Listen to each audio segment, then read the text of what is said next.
మరొకసారి నేను లేని వాళ్ళు దొంగ కేసులు పెడుతున్నారు, అది మానుకోండి అని నేను దాని గురించి, ఒకవేళ అలాంటి కేసులు పెడితే మీరు కూడా పెట్టించుకోకండి, వారి సమాధులు వెరిఫై చేయండి, వారి చర్చ రికార్డు వెరిఫై చేయండి. హూ ఎవర్ ప్రొఫెస్ వాళ్ళు Christianity, who ever profess Christianity వాళ్ళు దీనికి అనర్హులు అని ఇలాగే ఒక దొంగ కేసు పెట్టిన పాస్టర్ ఆనంద్ విషయంలో ఇలాగే దొంగ కేసు పెట్టి దొరికేశాడు అతను. గతంలో కూడా నా మీద అలాగే జరిగిందని చెప్పి నేను దాని గురించి చెప్పా. సో అది ఎక్స్ట్రాపోలేట్ అయ్యి మీ ఉద్యోగాల మీద కూడా వచ్చి ప్రమాదం ఉంది అని మిమ్మల్ని హెచ్చరించడం జరిగింది. అదేదో హెచ్చరించడం నేరమైనట్టు ఇప్పుడు ఆ రూలు నేను మాట్లాడకపోతే అసలు భారతదేశంలో ఎవరికి ఆ రూల్ సంగతి తెలియదు, ఆ రూల్ సంగతి ఎవరో పట్టించుకోడు అన్నట్టుగా మీరు మాట్లాడేయటం, దానికి ప్రతి ఓడు ఈ పార్టీ వాడు లేదు, ఆ పార్టీ వాడు లేదు. ఏదో సినిమాలో ఏంటి నాగార్జున గారు చూసారా సార్ అంటారు బ్రహ్మానందం గారు, అలాగే ప్రతి ఓడు చంద్రబాబు గారు చూసారా సార్, ఇలా గారు ఏమన్నాడు చూశారు సార్, రిజర్వేషన్. నాకేంటి సంబంధం, బాబు గారికి ఏంటి సంబంధం? ఇప్పుడు వచ్చింది అది ఫాలో అవ్వాలి. మళ్ళీ మళ్ళీ చెప్తున్నా అది మార్చేదాకా ఫాలో అవ్వాలి. ఆ వైసీపీ కూడా ఏమంటాడు, చంద్రబాబు నాయుడు గారు మీరు మాకు మాట ఇచ్చారు, దళిత క్రైస్తవుల్ని దళితులుగానే పరిగణిస్తామన్నారు అని జగన్మోహన్ రెడ్డి గారు మాట ఇచ్చారు, అందరూ మాటిస్తున్నారు. అంటే భారతదేశంలో యూనియన్ టెరిటరీలు కలిపి 30 ఉన్నాయా? కనీసం 51% అంటే 16 రాష్ట్ర శాసనసభల్లో ఇది అప్రూవ్ అవ్వాలి. పార్లమెంటు సభ్యుల్లో 3వ వంతు పార్లమెంటు సభ్యులు దీనికి ఒప్పుకోవాలి. రాజ్యాంగం అమెండ్ చేయాలి అంటే అండర్ ఆర్టికల్ 368 రాజ్యాంగాన్ని మార్చే హక్కు ఉంది. కానీ అది జరగాలి అంటే మొన్న వీగిపోయింది పార్లమెంట్లో, చూసారా? ఓ బిల్లు పెట్టారు, ఏమైంది వీగిపోలా?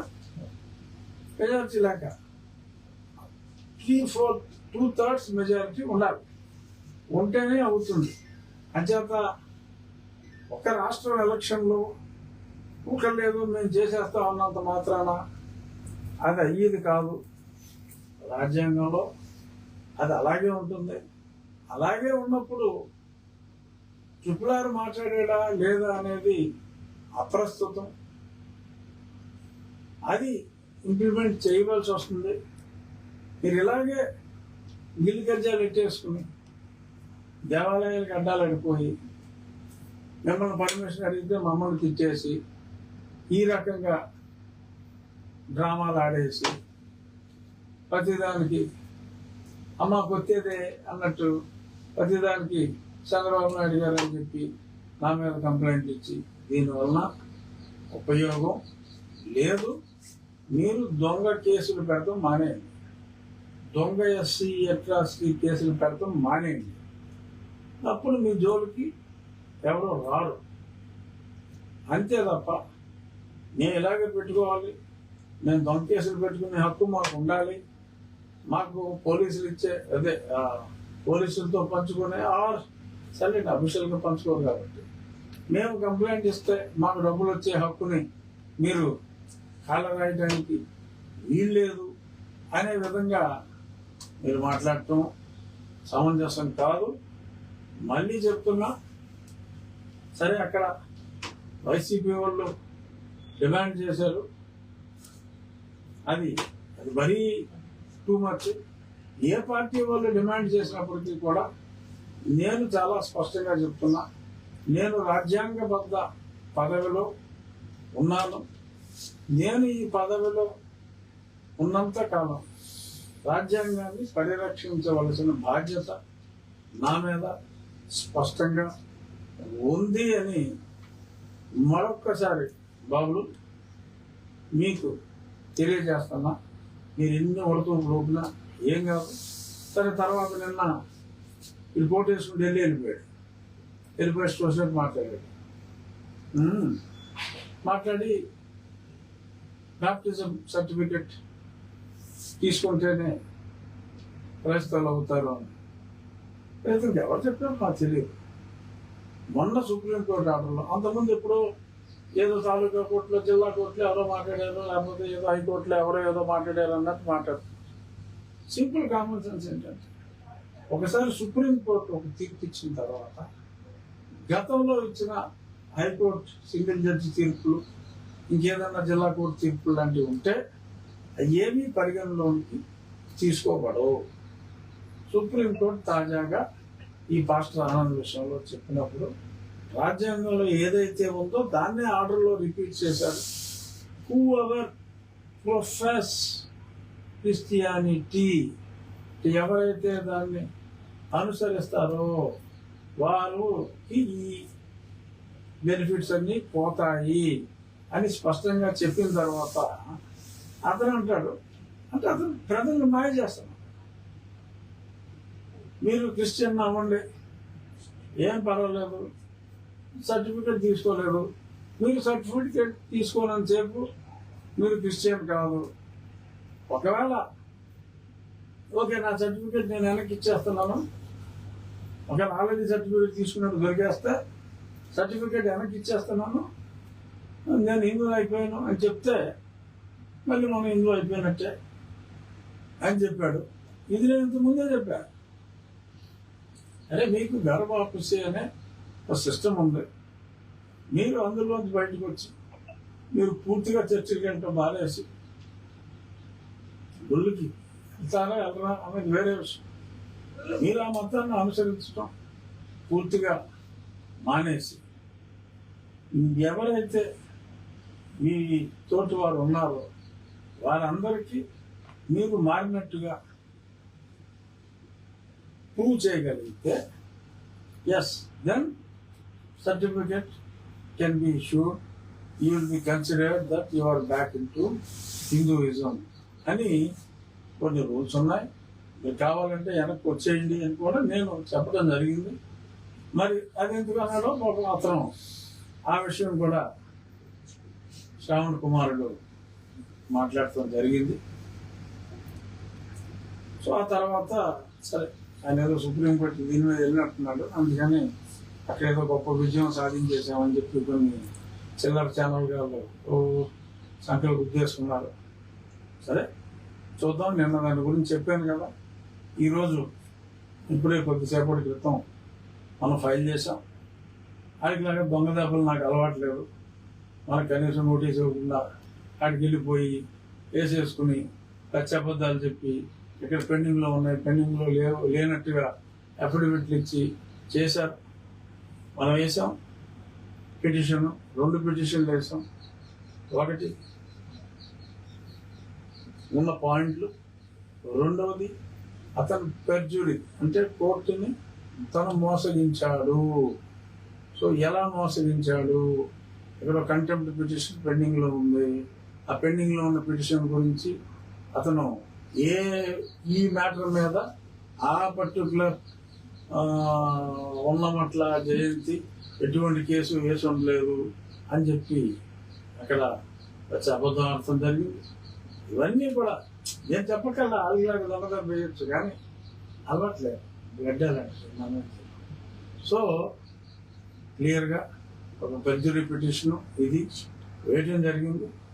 చూద్దాం, బిఫోర్ హాలిడేస్ విచారణకు వస్తే ముందే మంచి జరుగుతుంది. విచారణకి రాకపోతే కాస్త ఆలస్యం ఈ కేసుకు అవుతుంది తప్ప గుడి పూర్తి చేసే విషయంలో ఎటువంటి ఆలస్యం అవ్వదు. ఎందుకంటే ఈ సైట్లో కాదు, సైట్లో స్టేటస్ కో ఎక్కడో పని జరిగి జరుగుతూ ఉంటుంది. సో అంచేత దానివల్ల నష్టం ఏమీ లేదని చెప్పి మళ్ళీ పునరుద్ఘాటిస్తూ గర్భాపసి వస్తే వచ్చేయండి అమ్మా, అంతే తప్ప ఈ పదవిలో ఉన్నవాళ్ళు అలా మాట్లాడకూడదు అని ఎవరి నోటికి వచ్చినట్టు ఆడు వాగుతున్నాడు. నేను ఈ పదవిలో ఉన్నాను కాబట్టే ఎంత ఫ్రీగా ఎంత ధైర్యంగా నేను మాట్లాడగలుగుతున్నాను. రాజ్యాంగానికి వ్యతిరేకంగా మీరు బిహేవ్ చేస్తున్నారు కాబట్టే రాజ్యాంగానికి బద్ధుడై ఉండాలి మీరు అని నేను ఇంత ధైర్యంగా చెప్పగలుగుతున్నాను. రాజకీయం చెత్త రాజకీయం చేయటం నా నైజం కాదు. మళ్ళీ మాట్లాడితే ఓట్లు ఓట్లు ఓట్లు. నిన్న కూడా అంటే నిన్న మన ఇంటర్వ్యూ చూడకముందు మాట్లాడారో లేదో మరి నాకు తెలియదు. మాట్లాడితే నా ఓట్లు అక్కర్లేదా నా ఓట్లు అక్కర్లేదని ఏంటో బాబు ఏదో నాటకాలు. మా పార్టీకి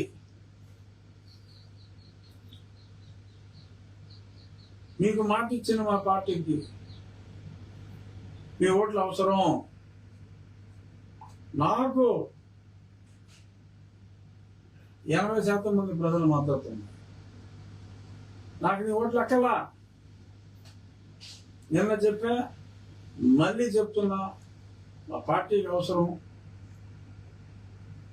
నేను రాజ్యాంగం గురించి మాట్లాడుతున్నాను కాబట్టి రిపీట్ చేసిందే మళ్ళీ మళ్ళీ రిపీట్ చేస్తున్నా.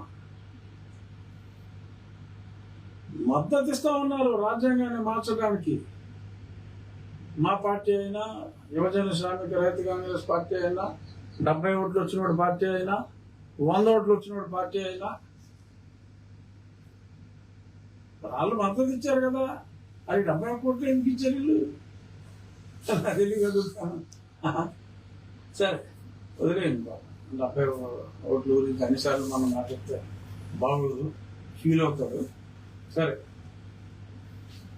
మళ్ళీ నేను చెప్పేది ఏంటంటే, దయచేసి